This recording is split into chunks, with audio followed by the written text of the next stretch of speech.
Are the mics on?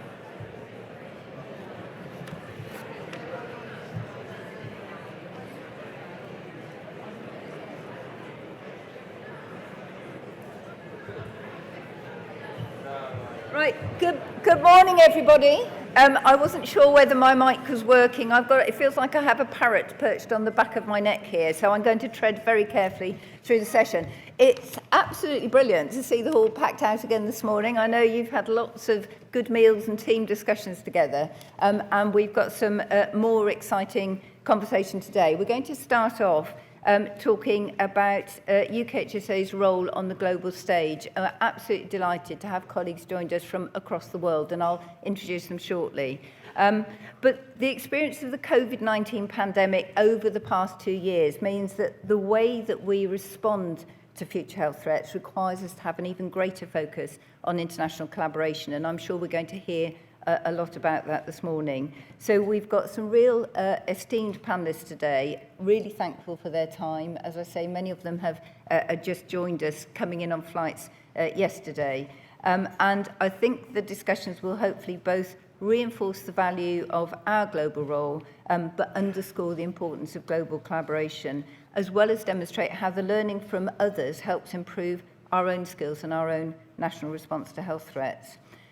Crucially, we're also going to consider our role in the changing global health security landscape as we evolve into the emerging era after the main risk of COVID, but clearly still living with COVID. Now, our global vision for UKHSA is for our expertise to be at the forefront of global efforts to strengthen global health security and to create a safer world for everyone. And to achieve this, we're going to be working collaboratively to protect the health of the UK by strengthening that global health security and tackling health threats at origin.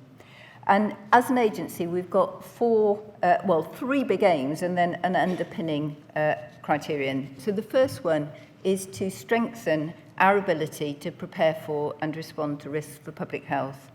The second one is to actively respond to global health threats by deploying to health emergencies and tackling health threats at source. Thirdly, we work to enhance global health security resilience through our health system strengthening work and the things we do in partnership, sharing and learning together to make public health systems more resilient in other countries.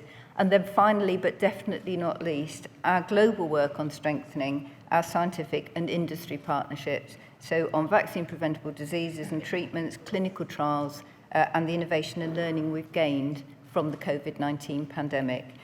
I'm really looking forward to moderating the session today. We're going to use monkeypox and the recent devastating flooding in Pakistan as recent real-world examples of the role that UKHSA has to play in strengthening global health security.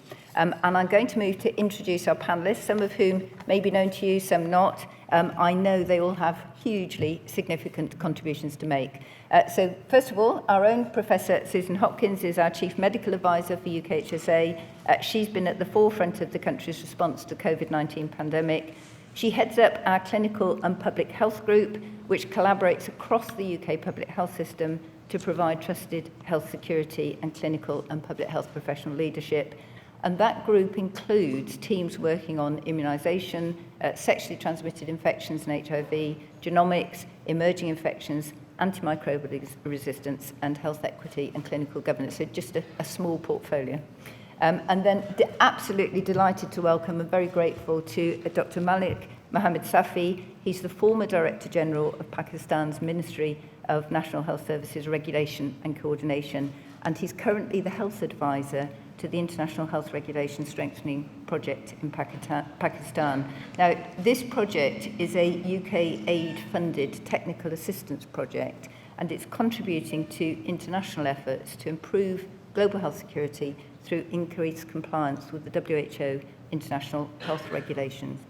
And then another individual who has joined us from afar, I'm really grateful again for travel to the UK, is Dr. Oliver Morgan.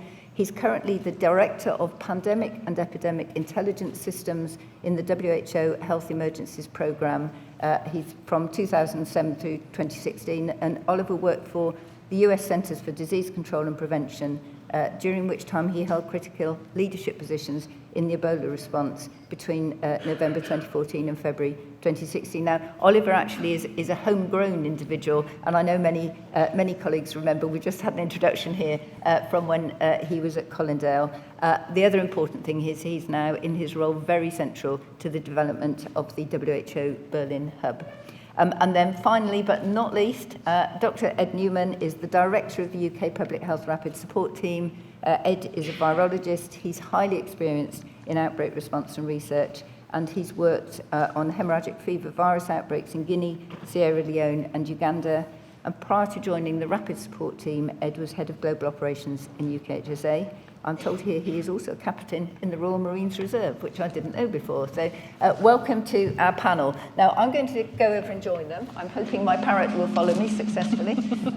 I'm going to ask each of the panellists a question, just to bring out some of the work that's been ongoing, and then we'll have some questions across the panel, and then I'm going to open up to audience questions. So if you've got something burning in your mind that you'd like to ask, hang on to that, and we'll get to that towards the end of the session. So I think we've got you all lined up in order. So Susan, UK was one of the first affected countries in the recent monkeypox outbreak. So how critical was the data and the knowledge sharing with global partners, and how did that shape our own national outbreak response? Yeah, so I'm going to divide this into three sections. So first of all is the prepare section, the second of all is the respond section, and finally is the learn section. So I think without our knowledge networks and understanding of what happens in other countries, we wouldn't have been able to prepare effectively. We wouldn't have had a PCR test that was working. We wouldn't have detected previously imported cases from Nigeria. We wouldn't have had strong links with Nigeria working through our overseas development aid and with Nigerian International Health Strengthening Project to have an understanding of what the disease looked at like in Nigeria. So really important that we develop global links in times of peacetime before we have emergencies, so that we have good links, good understanding, and good global data on wherever we are. And so that's the case where we were. We'd had 7 cases prior to this year that we had imported, particularly from Nigeria, because we have very strong travel links to Nigeria. And those cases we had managed appropriately.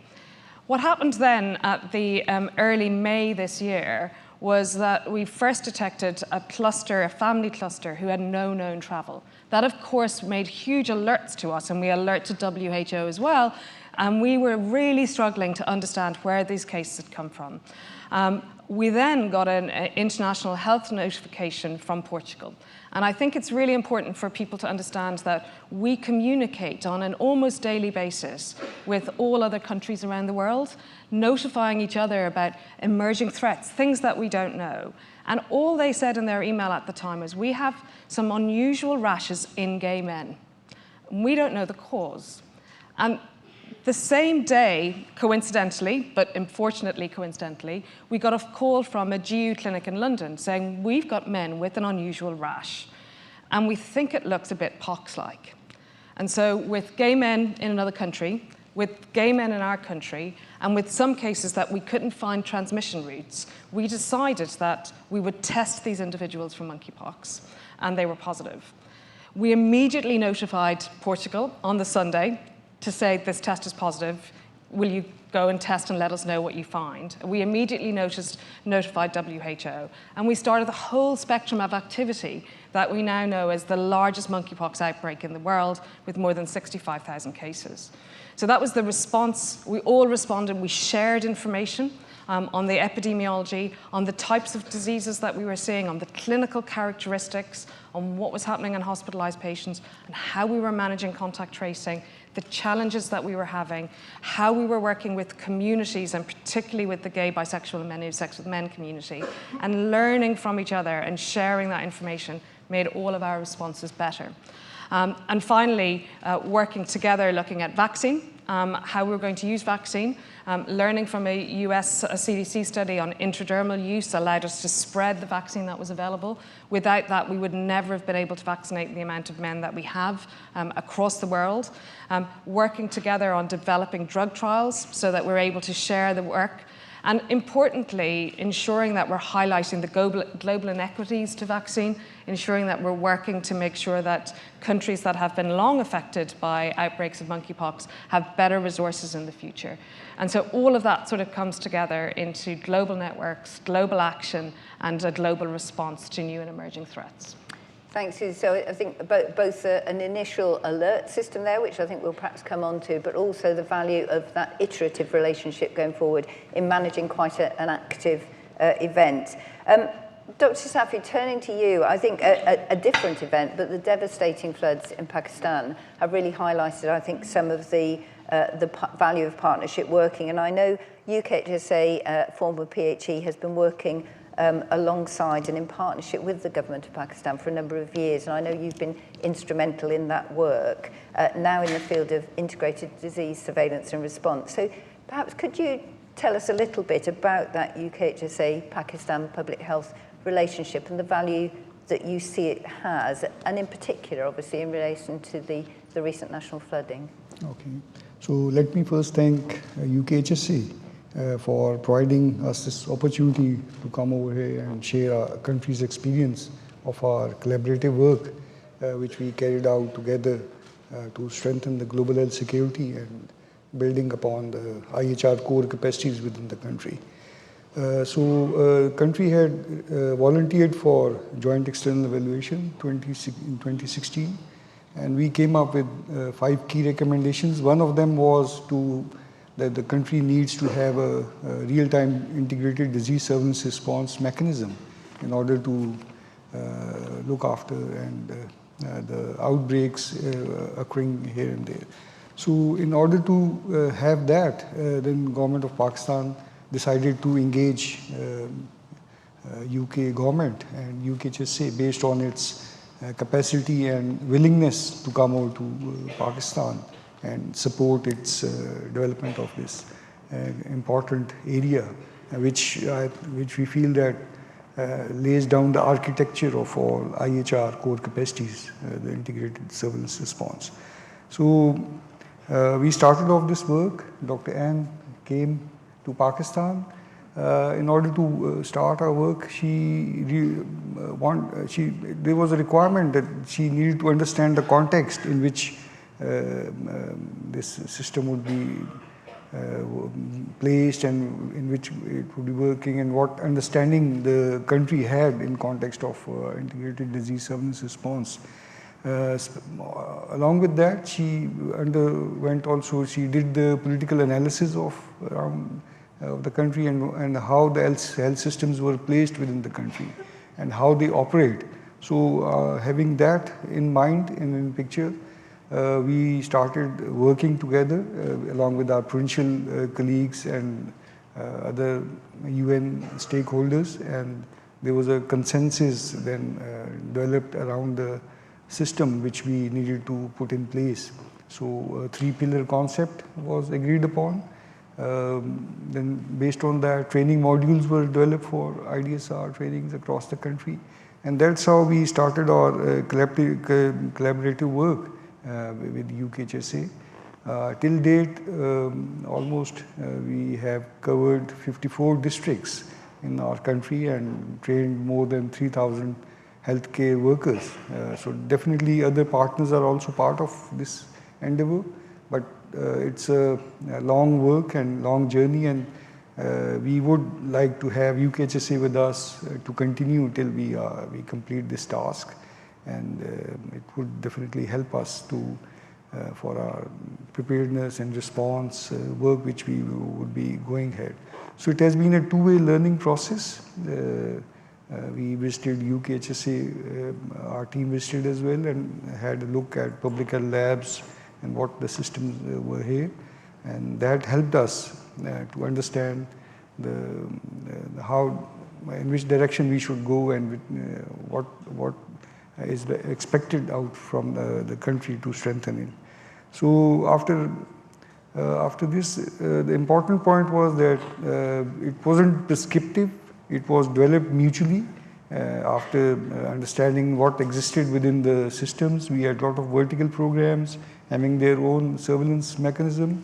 So having a look at that, getting inputs from the health managers, what they thought of the surveillance system, and then in order to have it implement in a sustainable manner, so it had to be agreed upon by both the government and partners that this was the way we should be moving ahead.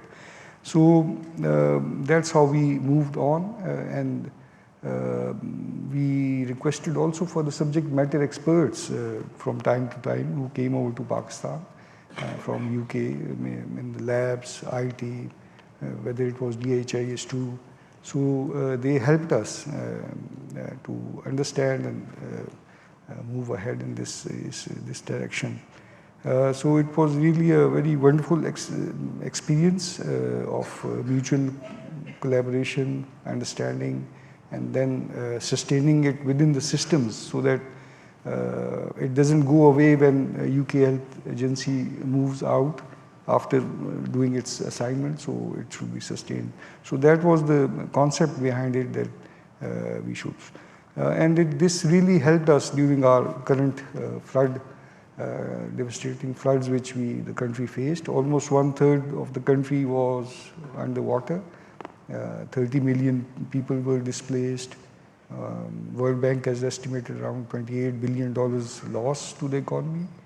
Crops, health facilities, almost 2,000 health facilities were damaged, and basic services, and almost all of them were the primary healthcare facilities from where we cater for our essential services. So that was a key issue, and definitely government expected outbreaks based on poor sanitation, no non-availability of clean drinking water, shelter, and all those.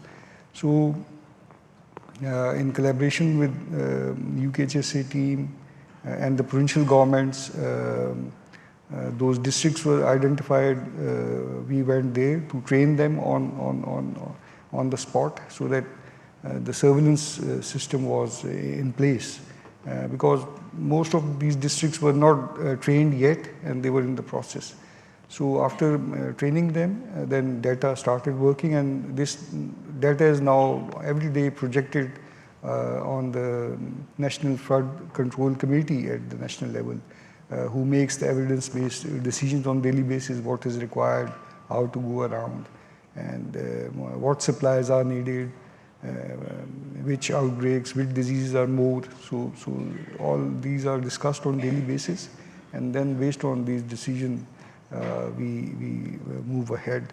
So in fact, we would like to thank once again UKHSA for this collaborative work and supporting a country having 234 million population to have a real-time integrated disease surveillance response within its country and be able to respond to any threats that are coming from within or from outside.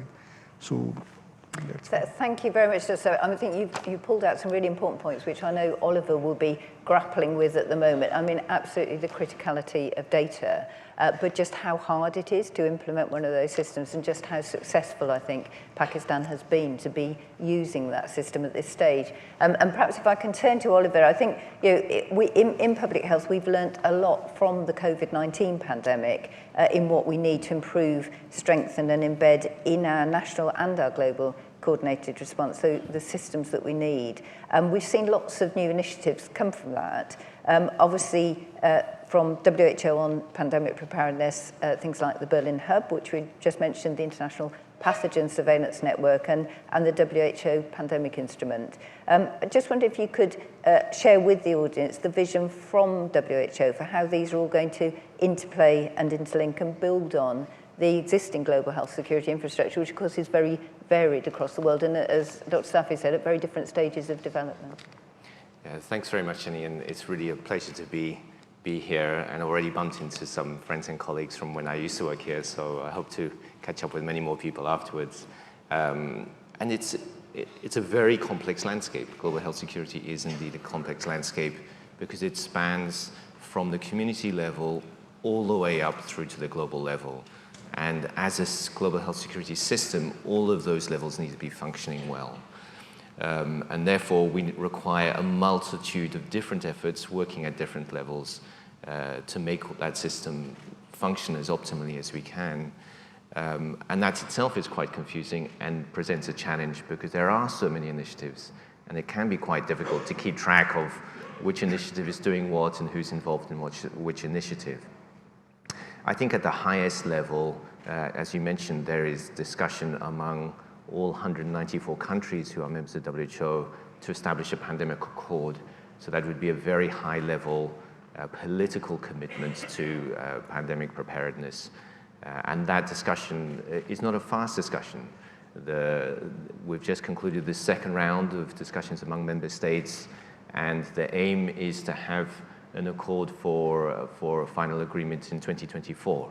So that is a large process that takes some time. Concurrently, we're also in the process of reviewing the international health regulations. And the international health regulations is the legal framework against which all 194 countries who are members of WHO and WHO work together to identify and share information and respond to health threats. The current version of the international health regulations was published and was put into force in 2007. It was quite a while ago now.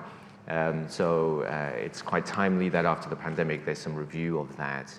And that process is also going to take a little bit of time, probably another year or so. And we'll see some adjustments about how the IHR is actually implemented. Underlying a lot of these discussions, obviously, is a financing discussion. Regardless of what kind of income bracket your country is in, everybody feels the lack of financing. Without proper financing, we're not going to really manage to strengthen health security at any of the levels. And so one of the big financing discussions at the moment is something called the Financial Intermediary Fund, which is a fund that will probably be administered between the World Bank and WHO. The governance of that is actually under discussion right now, and that has a much more ambitious timeline. That is hoping to be functional by the end of this year or the beginning of next year. And that will be a very, very critical part in the global health security infrastructure as we try and translate our technical learnings into real implementation in different countries around the world.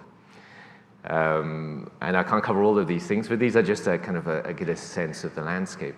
And then we get on to a very broad and sometimes bewildering range of technical initiatives that are happening. And those are both at the country and regional level.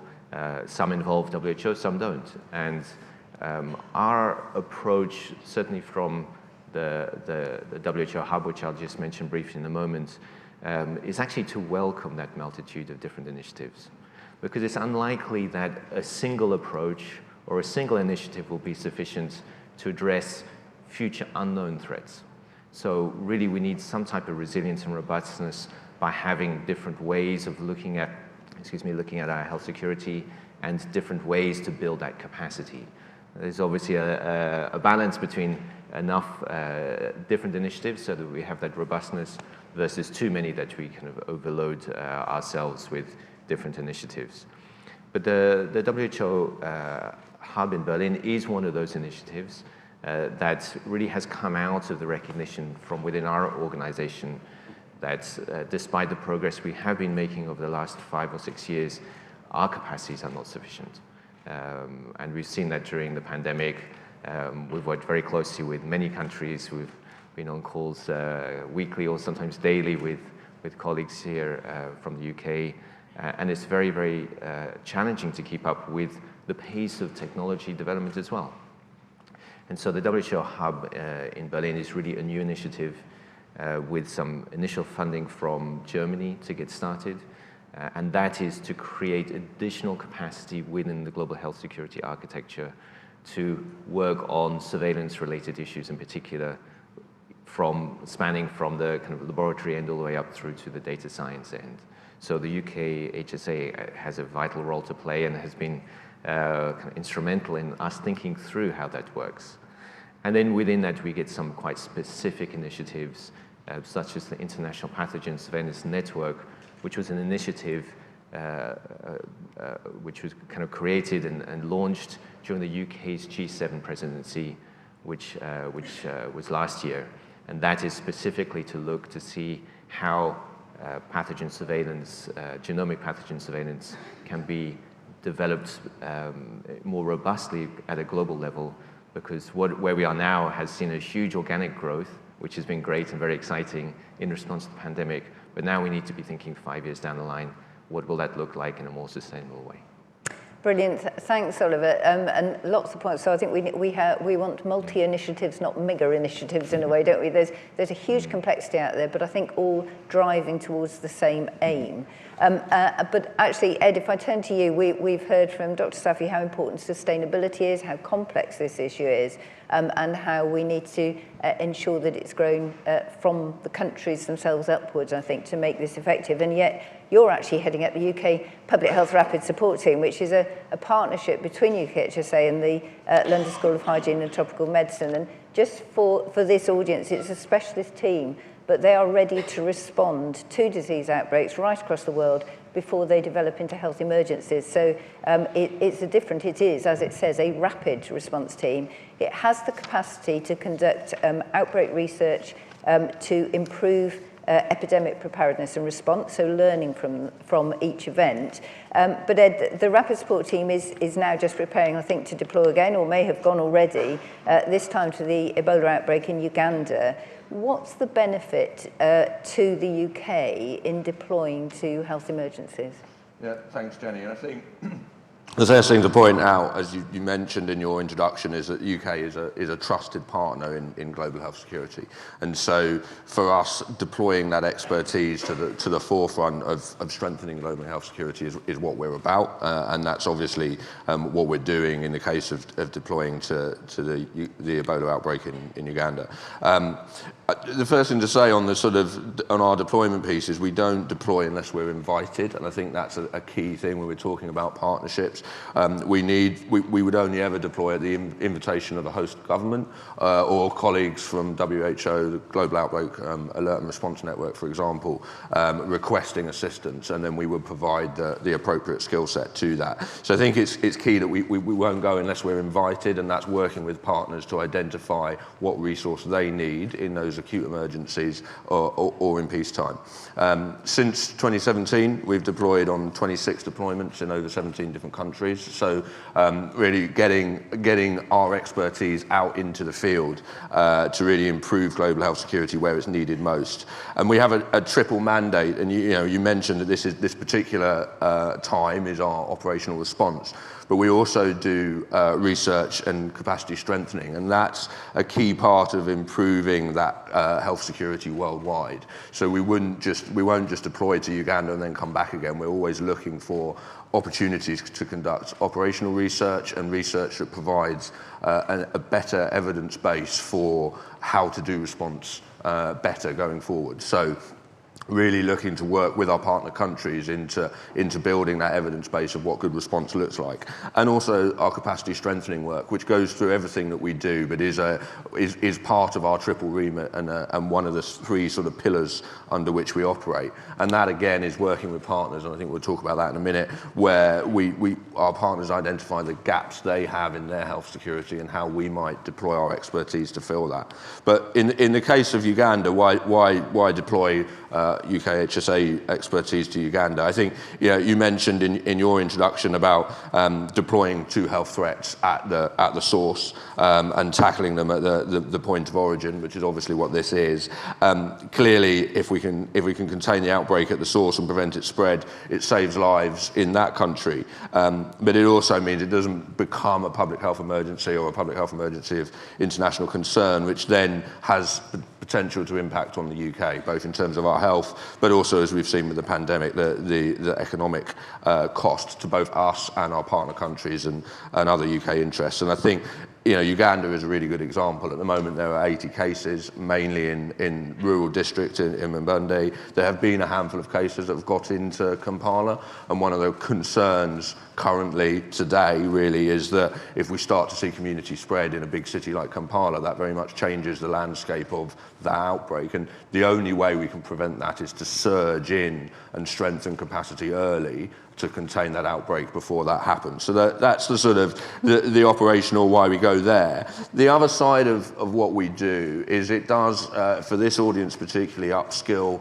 our own staff. So by deploying our expertise to these countries, it gives our public health professionals here opportunities to work with partner organisations to work on outbreaks of disease that obviously we don't experience much in the UK.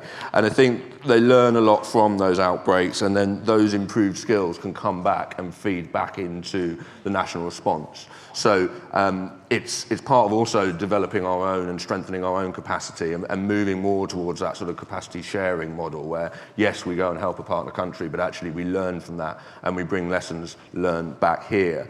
One of the things we have in the rapid support team is we have a core deployable team of staff, which is our dedicated response capability that can respond potentially within 48 hours if we need to. We also have a cadre of reservists that we recruit from across UKHSA and wider health organisations as well. And those are people that are sort of on our books, if you like, as deployable. We maintain them at a state of deployability. They've done all their various training and medical clearance so they can go.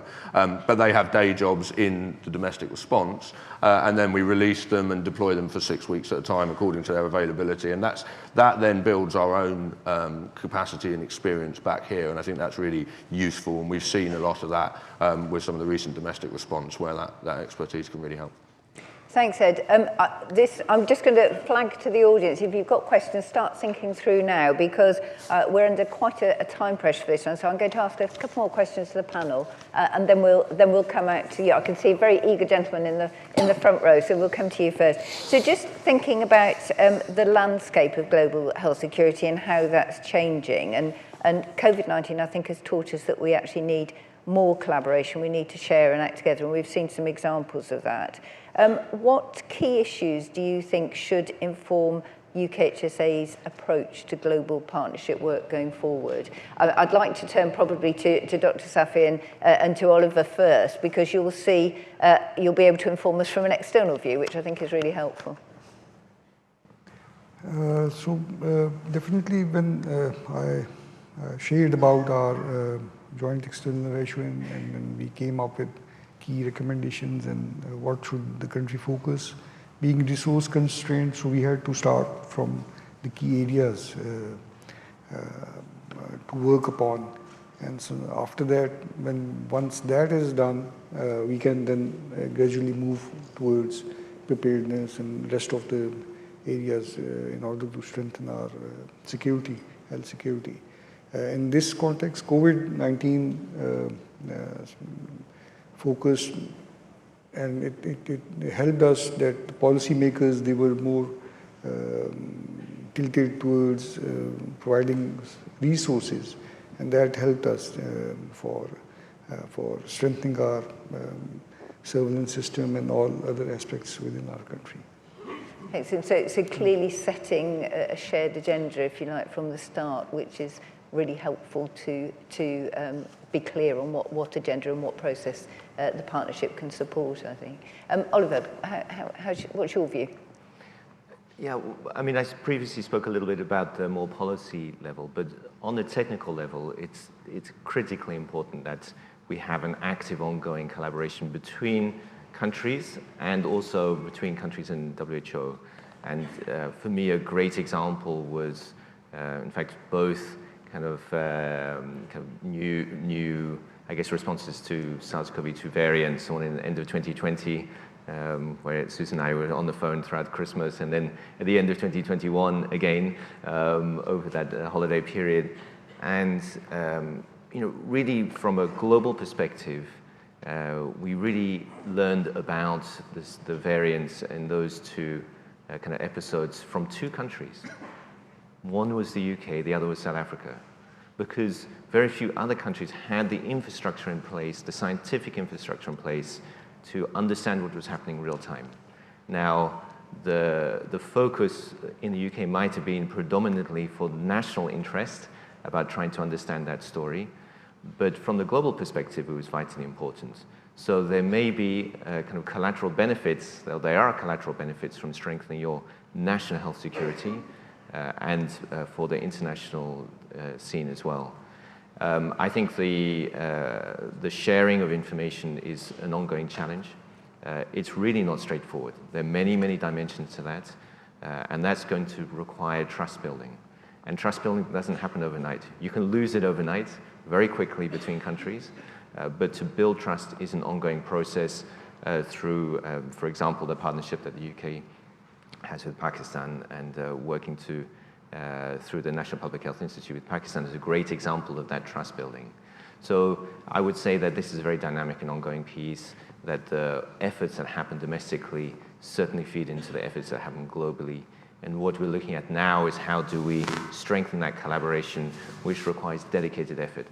Sometimes it happens organically and naturally, but we believe, at least in WHO, that we need to actually think in a more structured way about how we can foster collaboration. So a sort of structured international phone a friend seems to be a critical component of this going forward. You mentioned something really quite important there, which was public trust. That's vital, I think, for health security. And you said that a lot of national public health institutes have probably been hindered by disinformation, misinformation, hampering efforts to increase vaccination uptake, for example. I won't mention our little encampment outside the door here, but also adherence to guidelines and rules. And I just wondered if, perhaps colleagues from the UK to start with, what your experience and thoughts are on how we can counter that, and then perhaps some views from across the world. Susan? Yeah, well, I think, trust is built again in times of peace, right? It's really difficult in an emergency to start talking to the public. So we have to talk to the public every day. We have to gain their trust, and we have to gain their trust not just at a national level, where we're sitting here at an international, but at a local. It's great to see Greg Fell, Director of Public Health, sitting in the front row, because actually one of our key partners in this country is our local authority directors of public health, our local NHS system, and those sort of local connections bringing strength to the communities that are there will really help us strengthen those relationships. We've heard really nicely yesterday about work done in Wakefield to particularly work on vaccine hesitancy in communities. And I think, again, we have to work on that constantly. We can't just work on that in emergency response. And the more that we have an understanding about how to engage with people, how to find those people that we find hard to reach, how to communicate effectively so that they listen to our message, that's happening on an ongoing basis on a wide variety of issues, then the more we'll have the ability to do that when there's an emergency, when we have to give them difficult and challenging messages.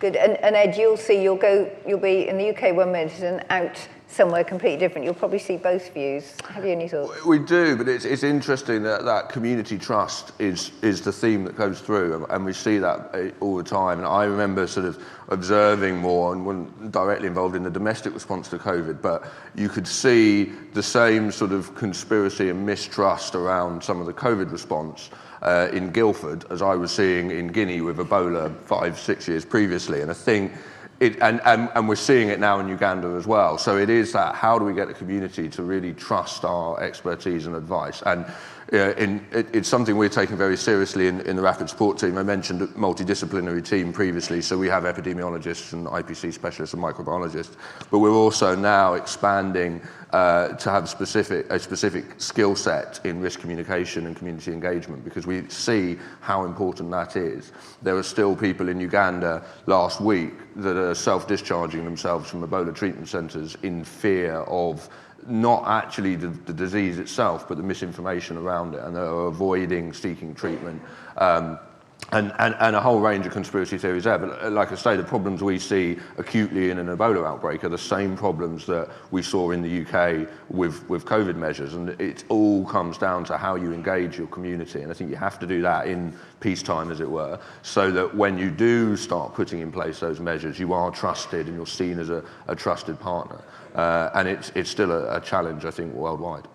And Dr. Safi, perhaps last question to you before we go to the audience. How is that when you're obviously growing your Public Health Institute, you've had great success with your surveillance programme. Has that helped you, perhaps the use of data, with gaining trust from your local communities? Yeah, in fact, over the years, it has been now 6 years since we are working on this, and almost 1/3 of country has been trained. During COVID period, in fact, the data which has been coming, surveillance data, and it was based on that, the government of Pakistan, it was a collective sort of decision-making process. It was a whole of the government's approach which proved to be a very successful to manage COVID. So that put in trust within the NCOC and the government, that by collective thinking and based on surveillance data presented and based on that, appropriate measures were being taken, procurements of various essential medical equipment, oxygen, whatever was required during that time period, capacity building. So that, in fact, instilled confidence within the community to trust what government was saying. And it was placed on websites, all the guidelines were developed, they were shared. So it was a very open approach which made the community comfortable, because earlier, due to risk communication issues, there were various news circulating that don't take, for example, for the vaccination when we started, even doctors, they were not forthcoming to take those jabs. But later on, the trust building was there and positive communication went out, and the community trusted what was being shared, and that was really a successful experience for us. And transparency was a word you used, which I think has been critical to much of our use. Right, I'm going to go out to the audience now. I think we're probably running a few minutes behind time, but we started a few minutes late. So a gentleman in the front row was very keen to ask a question first of all. I'm Mashood Ahmed Mirza. I'm Special Secretary, National Health Services Regulation and Coordination. And I'm thankful to the UKHSA for inviting us to this forum and learning and from these experiences that we are sharing. I think it's gives us the cue to build on those relationships that we have right now. I think Safi has very eloquently explained the usage of IDSR that we helped. With your help, we have been able to integrate into our system. And building on that, I think there's a more need for going for the emergency preparedness, health emergency preparedness, because that is one thing that we need to tap on. I think that we will be looking for future collaboration with UKHSA. And since we are all building up, coming out, recovering from the COVID-19 pandemic, we all recognize there's a need for having better surveillance systems. With reference to that, I'm asking a question to Phil Morgan. I think Oliver Morgan, if he can just answer that, or the panel could do that. So the question, I have two parts of it. One is, do you agree that capacity building in surveillance at a national level is critical and needs to run alongside and at the same rate as capacity building of the global surveillance systems? And the second part is, how should we, as a global community, prioritize the way we do this? Your thoughts on that, please. Thank you. So I think I'm going to ask the panel to be very snappy in their responses because we don't have too much time, but I think perhaps Oliver, starting with you, because I know last week many colleagues overseas were actually discussing exactly this question of capacity building. Perhaps you could pick that question up. Thanks very much for the question. It's one that we're all asking ourselves actually in every single country is how can we strengthen our systems? And as Jenny mentioned, we were in Berlin over the weekend discussing this very issue. And one of the interesting dimensions is that actually we don't have a very clear understanding amongst ourselves what we're talking about when we're talking about surveillance. It's a very kind of disparate kind of field, and many different things happen within a surveillance system. And also many different people participate. Those who consider themselves as being part of the surveillance system and those who might not be, people who are working on the clinical front line, for example, vitally contribute to the information but are maybe not employed by a surveillance system program. The other dimension which is very unclear is what is the right financial investment that a country needs to make to have an adequate surveillance system. Again, a very complex question to answer, and one that actually we've not been able to answer. We've been working with Bill and Melinda Gates Foundation on this particular issue. As I mentioned, financing is an important part of that discussion, and we're struggling to get a clear kind of picture about what is the right financial investment that countries need to make in their surveillance systems. But I think we can all agree that the most fundamental investment is in our people. Surveillance is, in essence, a network of people, and they communicate through information that they share through that network. So without investing in those people, we're not going to have better surveillance. Susan, I don't know, do you want to add, because we've been thinking a little bit about this actually as a new organisation in the UK and getting the prioritisation and balance right. Yeah, I mean, and I think you're right. I think there's people, capacity and data, and all of those three things are essentially really important to get together. I think, though, sometimes it's really important to remember that the first new cases no surveillance system is likely to detect. And therefore it requires people to have the confidence in calling each other and talking. And then you need systematic collection of data once you know what you're trying to collect. And I think it's always really important to step back and say, what am I trying to do? Why am I trying to do it? What's the timeliness? What's the outputs that we're trying to achieve? And recognize that new and emerging infections in particular will often fall outside your existing systems because they will collect what you know about already. Right, I'm just going to go out. Somebody at the back there, I think. Thank you very much. Tina Hendricks, I'm the head of Global Health Security in Global Ops in UKHSA. I wanted to ask the question about One Health. COVID-19 has highlighted the importance of embedding that within global health security. So I'd like to seek the views of the panel of how they will imagine that significant challenge actually being realised. Thank you.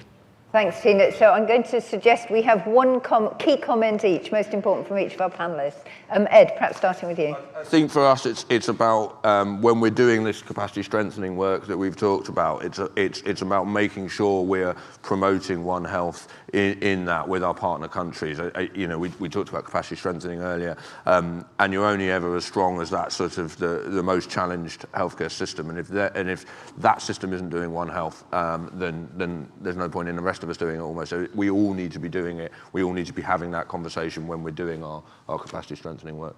I've just realised for some of the audience who perhaps are not working in this area, One Health is very much around the animal-human health environment and how those intersect. And of course, it's the week that the avian flu, for example, the UK has just locked down all its flocks. So it's a really important question globally and nationally. Ed, sorry. Great, thanks.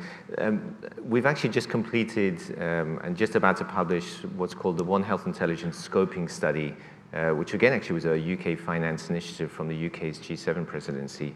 And that was a piece of work across 4 UN agencies, WHO, FAO, OIE, and UNEP, which is the Environment Programme, to try and understand what capacities are out there to do essentially public health intelligence, but across the One Health dimensions. And there are lots of really interesting findings from that study. But my take home is that there's just no funding to it. I mean, we're talking about really the intersection across different, let's say, like a Venn diagram, the intersections across different disciplines. And because nobody fully owns that One Health overlap, it's done on the margins of other investments, both financial and human investments or human efforts that go into it. So just very briefly, for example, we have a team that does public health intelligence for humans. FAO has one that does it for animals, but nobody's dedicated to doing it across those two day in, day out. So that's the big gap. Really good challenge. Dr. Safi. I think in Pakistan, we have our list of priority diseases. Most of them are zoonotic in nature.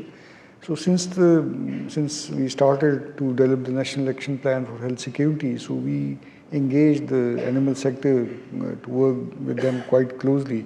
But as mentioned, funding issues are still there, and due to that, One Health taking forward this agenda is we are struggling with it.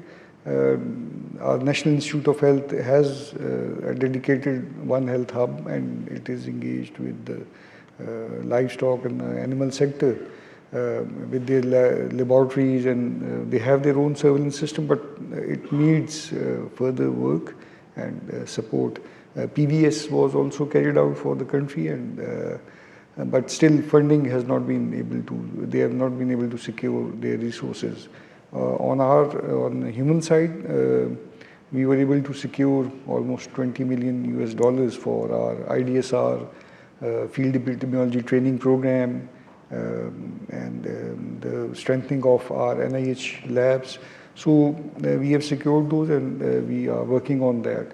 Similarly, at subnational levels through our provincial departments of health, they have also secured funding for surveillance and public health lab work. But again, not much funds are available for One Health activities still. So that still remains a huge gap for us. And Susan, over to you, because I know it's still a problem, despite many advances in the UK in this area. It's still quite tricky. Yeah, no, I think you know, when we think about One Health, it's so big that it's so difficult to break down. So I think we have to use sort of use cases and examples. So I think probably one of the places that we've done best on is AMR. So we have done some really good steps forward. We have thought about how we combine resistance in human and animals. We have got a combined report that comes out at a global level and at a national level too. And I think you have to start to break it down into that bit, because once you start thinking about One Health everything, it becomes so vast that I think it becomes too big a nut to crack. And so I think we're just going to have to try and see how we can look at individual elements in it and work through those. And I think avian influenza, in this country anyway, gives us a very good opportunity to try and work through the end-to-end One Health aspects. I'm just going to let one more quick question come from the audience, and then I think I need to close the session down. There's a hand up right in the middle here.